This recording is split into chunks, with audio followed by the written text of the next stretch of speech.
मतलब की दुनिया है, मतलब के लोग, मतलब की दुनिया है, मतलब के लोग। सोचा ना समझा प्यार का ले लिया रोग। छोड़ेंगे ना साथ तेरा ये तो सभी बोल लेते हैं, कि छोड़ेंगे ना साथ तेरा ये तो सभी बोल लेते हैं। मगर सच तो ये है कि मतलब निकल गया तो वही लोग साथ छोड़ देते हैं, साथ छोड़ देते हैं।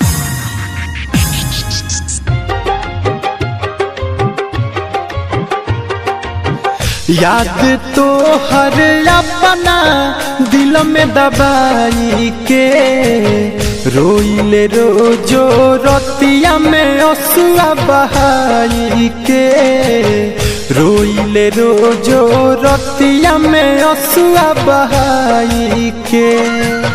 गइलू भूल काहे हमके ससुरा जाई के, रोइले रोजो रतिया में असुआ बहाई के, रोइले रोजो रतिया में असुआ बहाई के।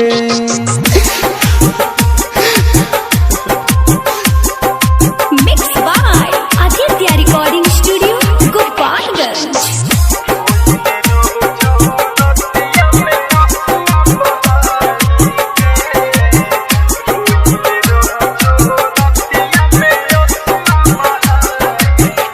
बात याद बोला कि ना बहावे ये जा सुना। हाँ बात याद बोला कि ना बहावे, कहलू जिंदगी बतहरा नावे। एगो सनम अब हमके पूछबो न करेलू, झूठे कहलू ए गोरिया हमारा कमरेलू। चल जालू रोज सपना में तू तो सताई के, रोइले रोजो रतिया में असुआ बहाई के, रोइले रोजो रतिया में असुआ बहाई के।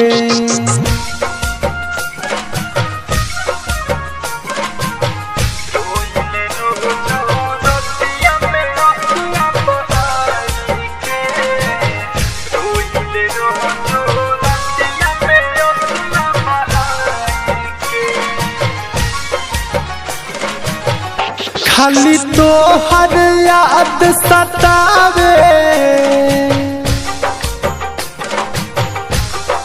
हाँ खाली तो हर याद सतावे।